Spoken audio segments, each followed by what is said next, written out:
So let me tell you the time I signed up to run in a half marathon. Yep. And I learned so much about myself. Like, I could not outrun fast zombies. My endurance level is very low. But throw me in with those walker zombies, and your girl can keep up that pace. For at least 2 to 3 hours, honestly. This was the Disney Princess Half Marathon. Sign-ups usually start in June, with the race taking place in late February. See, I like to think that Disney tricked me into signing up for this marathon. They have all the princesses along the track with special characters and photo opportunities and all that Disney magic. Then I learned you can even dress up as a princess in a tutu and... Look, honestly, I just wanted to wear a tutu and live out my dreams of being a Disney princess, okay?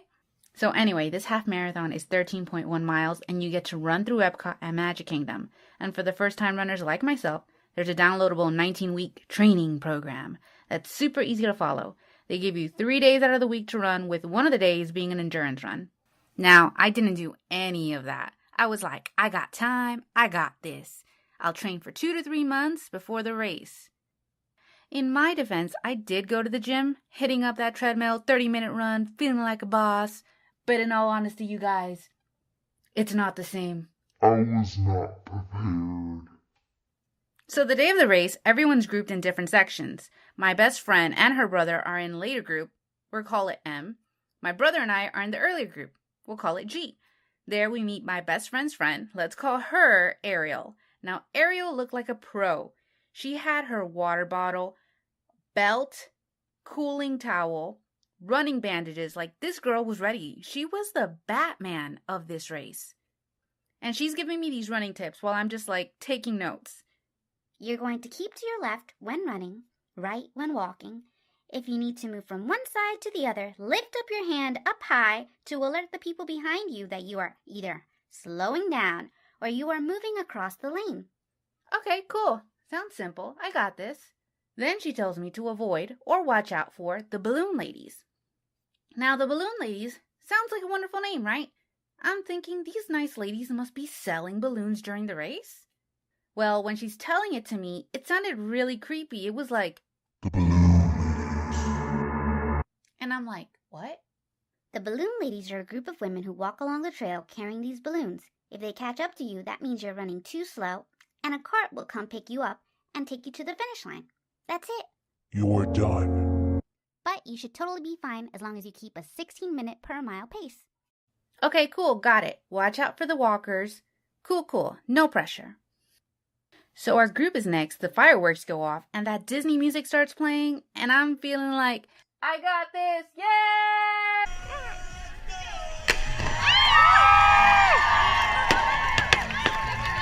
For like 5 minutes. Then the reality of what I had signed up for hit me like, oh my gosh, I didn't have this. And apparently neither did Ariel. This girl kept stopping for breath after, like, the second time of this. The possibility of meeting these balloon ladies became very real. Next thing I know, my brother goes, Leave her!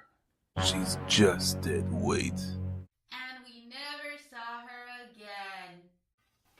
We're a little over 30 minutes in when we hit mile 3, and I end up tripping on my left foot trying to get past people. This would be the beginning of my personal hell. They ask you how you are, you just have to say that you're fine when you're not really fine, but you just can't get into it. Because not only did I crash into people just randomly stepping in front of me. What happened to the rules, you guys? Just raise your hands! Ah! By mile 7, I tripped on my right foot and I realized, oh my gosh, I'm that clumsy person in horror movies. So there's this uphill you hit on the track before you get into the final miles. And by this point, I am tired, bruised, and waiting for that sweet release of, oh sh.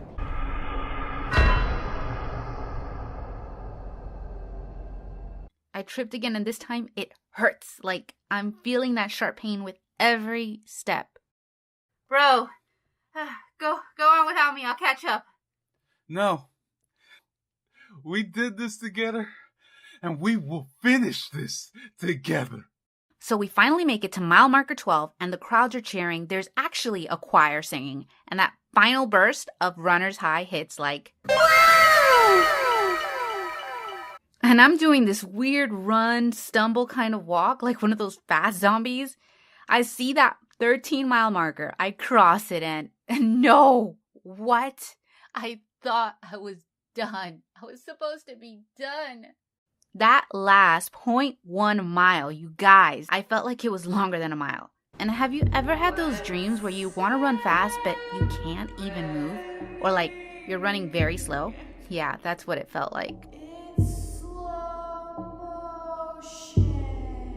But we finally crossed that line, and it was magical. They had fairy godmothers sprinkle you with fairy dust. You're now a princess. Oh my gosh, that's all I ever wanted. You guys, I'm a princess. I'm a princess.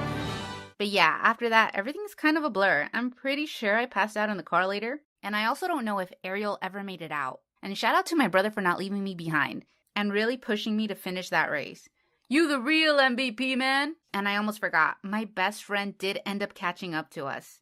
Then we lost sight of her. That girl was in beast mode. But I think that it was thanks to us trying to catch up to her, we ended up getting a pretty good finishing times. Love you, girl, but I am not signing up for another one of these. No! So thank you, Disney, for making me feel like an athlete for a day.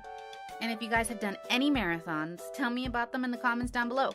See you next time. Bye! Bro, go on without me. I'll catch up.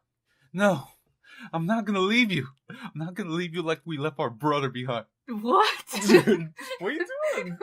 What brother? No.